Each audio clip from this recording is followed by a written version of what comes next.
Hello, welcome. I'm your host, elizibar, and this is kind of a weird video because we're not really going to talk about these books so much. It's like a mail call or something. I don't know. I'll probably put this on like the new comic book day thing. I'm looking up the Kickstarter for this right now. I should have looked it up before the video, but I was so eager to get started, I couldn't help it. Here it is. After the Gold Rush 1 to 4, an optimistic sci-fi. And it's just that. Let me read this to you while you look at some books. Alright. After the Gold Rush, we return to optimistic science fiction. Follows Scout, the last scientist, as she returns to Earth to find it in a state of wilderness. She grew up on one of Saturn's moons, Titan, and learned to be a biologist and a chemist. However, something went wrong, and she's been in cryo sleep for some time. Eventually, she lands on her ancestral home Earth. Instead of the Star Trek-like utopia, she encounters a lush and natural Earth. I would say more, but you must simply read for yourself. So the thing that kind of got me into this is I looked at the art. And I haven't read these yet. I've just flipped through them. And I just kind of wanted to show what I saw. Actually, I think there's a print in here. Let me extract that first. Oh, yeah. It's actually a nice little piece. And I kind of liked the book as soon as I saw that art. It's a nice piece, ain't it? So, is this the example art? I was looking in here, and you know, maybe you look at this and you go, oh, that's not that good looking, but I love the colors. The colors evoked a sense of wonder in all the sample art on the website, and I hope the fact that the light is cast yellow isn't really detracting from that. It's the brightest light source I have that won't put a huge amount of glare. But the art looked fun. The art looked cheerful. I think it's pretty. You know, this looks like a book anybody could pick up and read. That was my impression of it. And, you know, an exploration story is always fun. Also, look at this tree. This is one of the sample images off of the Kickstarter. Like, I was just looking at this art, and I thought it was nice. I thought it was pretty. I don't know if I'm going to do like a full comic book review for this series or not. There's their Twitter, Gold Rush Comic. But it was really pretty, and I liked the premise. Oh, second edition. If only I had that first edition, you know? Just flip through a little bit here. Like, look at this. Here's Titan. It's all painted in oranges and stuff. I mean, it's a weird alien world. It should look different. It should look different. In fact, Titan, they have cryovolcanoes that spew water there. And rivers of hydrocarbons, you know, the stuff that your car engine burns. But, this was nice. I think this was worth waiting for. I mean, look at this art. I mean, you look at it and you go, oh, it's kind of like a little sketchy or something. Like, I understand the argument against it, but I think it's mostly pretty.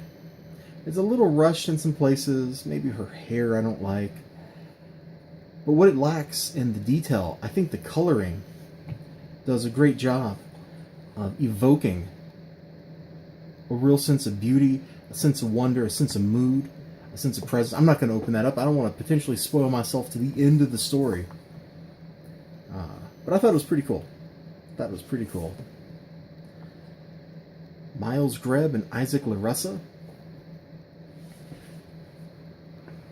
And I'm hoping when I get to reading this thing that I am not going to be disappointed. You know? Maybe that's a hope in vain. I don't know.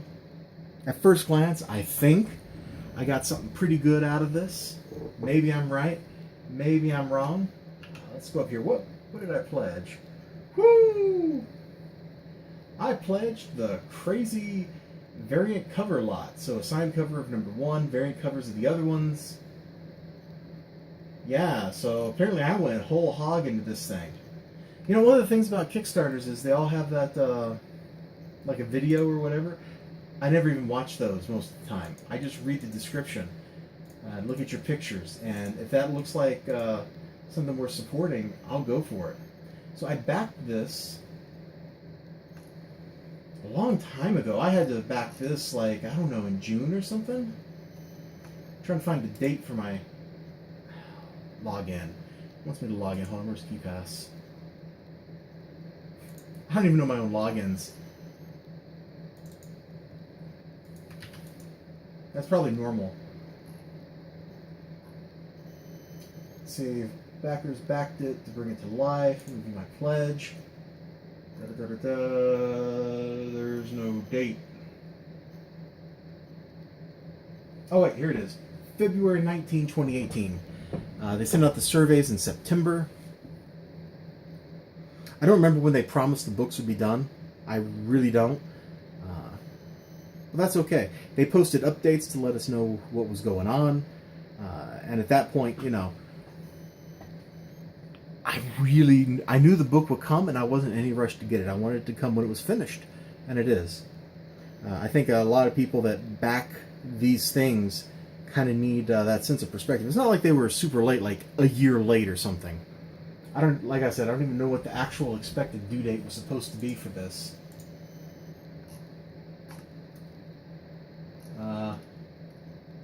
Or maybe I do. Wait, that's digital. So May was digital. Includes digital. Oh, no. It all says May. So this was supposed to have been delivered in May. And here we are in December, and I just got it with the surveys being sent out in September. So take that for what it's worth. I was a little late, and I hope it's going to be great. And if you check this out, thank you so much for checking this out. I just thought it was kind of maybe worth highlighting, like a little Kickstarter book I got.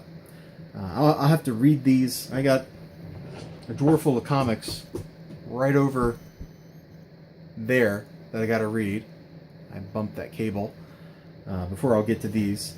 But soon, right? Soon. So maybe in a couple weeks, like around Christmas, I might be talking about this. That'd be a good time to talk about a nice, hopeful comic, right? I think so. So that's the end of this little mail call. You all have a great day. Remember to like, comment, subscribe, all that good stuff. I'll see you next time. Until then, bye-bye.